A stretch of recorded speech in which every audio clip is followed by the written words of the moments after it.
Finally দিদার বাড়ি এসে হাজির হলাম। ছোট মামা বড় মামা দুজনের বাড়ি থেকে ঘুরে এসে ফাইনালি দিদার বাড়িতে উঠলাম। আর যিনি হেঁটে যাচ্ছিলেন উনি ছিলেন আমার দিদা। আর এটা হচ্ছে দিদাদের পুরো জমি। দিদাদের এই জায়গাটায় প্রচুর বড় জমি আছে। আর এই যে আমার পিসি, আমার মা আর আমার পুচকেটা, এদিকে সব হচ্ছে আমার দিদাদের জমি। তো যাই হোক, আমরা সকালবেলা 6টার সময় ঘুম থেকে উঠে বেরিয়ে পড়লাম একটু পিসিকে ঘোরাতে। কারণ আমরা তো সবাই দেখেছি ইন্ডিয়া আর বাংলাদেশ, ইন্ডিয়া থেকে বাংলাদেশ দেখা যায়। তো সেই বর্ডার দেখানোর জন্য পিসিকে নিয়ে চলে এলাম। তো পিসি বলল চলো সকাল সকাল ঘুরে আসি একটু। আর আমাদের পাগলাখালী মন্দিরে যাওয়ার কথা ছিল, সেখান থেকে আস্তে আস্তে প্রায় সন্ধে হয়ে যাবে, সেই জন্য ভাবলাম সকালবেলা যাই। দেখো পুরো বাঁশ বাগানের মধ্যে দিয়ে আমরা সকালবেলা যাচ্ছি। চারিদিকে পুরো বাঁশ বাগানে ভর্তি, পুরো জঙ্গল, আর মাঝখান থেকে আমরা যাচ্ছি।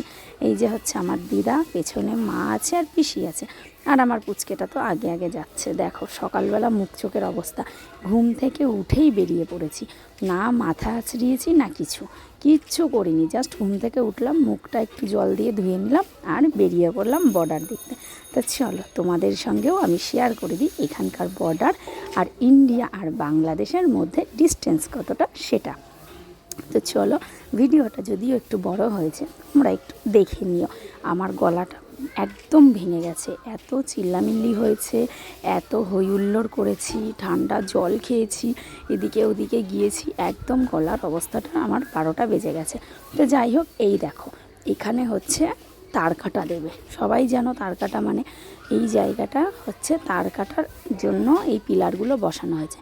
আর এখানটা মেলা বসে প্রতি বছর। আর এই হচ্ছে এখান থেকে কি বলতো, বাংলাদেশের লোকেরা এপাশে আসে, এসে গরু টরু পাচার করে নিয়ে চলে যায়। আর এখানে প্রচুর বিএসএফরা পাহারা দেয়, তো সেই জন্য এখানে বর্ডার দিয়ে দিয়েছে। এই দেখো মাঝখানে এটা হচ্ছে নদী, আর ওপারে হচ্ছে বাংলাদেশ। দেখো এপারে কিন্তু আমরা দাঁড়িয়ে রয়েছি, মাঝখানে নদী আর ওপারেই বাংলাদেশ। ওই যে বড় বড় গাছপালাগুলো দেখছো পুরোটাই কিন্তু বাংলাদেশ। ওটা মাঝখানে জাস্ট নদীটুকু আমাদের ডিস্টেন্স, এপারে ইন্ডিয়া, মাঝখানে নদী, আর ওপারে বাংলাদেশ। আর নদীটাও ভাগ হয়েছে, কিছুটা আমরা মানে ইন্ডিয়ারা ইউজ করি, কিছুটা বাংলাদেশের ওরা ইউজ করে। ওরা এপারে আসতে পারে না, আমরা ওপারে যেতে পারি না। আমরা যখন স্নান করতে যেতাম তখন ওরাও কিন্তু স্নান করতে আসতো, ওরা ওপারে স্নান করতো, আমরা এপারে স্নান করতাম। তো এখন ভীষণ কড়াকড়ির ব্যাপার হয়েছে, ওই জন্য অত বেশি কাউকে স্নান করতে দেয় না। দু একজন হয়তো আসে। এই যে এখানে একজন মহিলা স্নান করছিল, আর ওপাশে দেখো এটা কি গাছ, গম গাছ না কি গাছ, যাই হোক একটা মানুষ দেখলাম কাটছিল।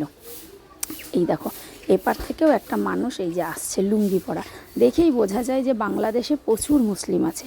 দেখো লুঙ্গি পরা আর দাড়ি আছে বড় বড়। দূর থেকে যদিও আমি অতটা ভিডিও ক্যাপচার করতে পারিনি, তাও দেখো এই পুরোটা কিন্তু বাংলাদেশ, আর এপারে আমরা রয়েছি ইন্ডিয়া। কতটা ভালো লাগছে না বলো, ইন্ডিয়ার থেকে বাংলাদেশ দেখতে পাচ্ছি, একদম মাঝখানে জাস্ট এই নদীটুকুর ডিস্টেন্স। তবে আমরা কিন্তু এখানে স্নান করতেও আসতাম। তো চলো আজকে ইন্ডিয়া বাংলাদেশ দেখালাম, পরের ভ্লগে বর্ডার দেখাবো।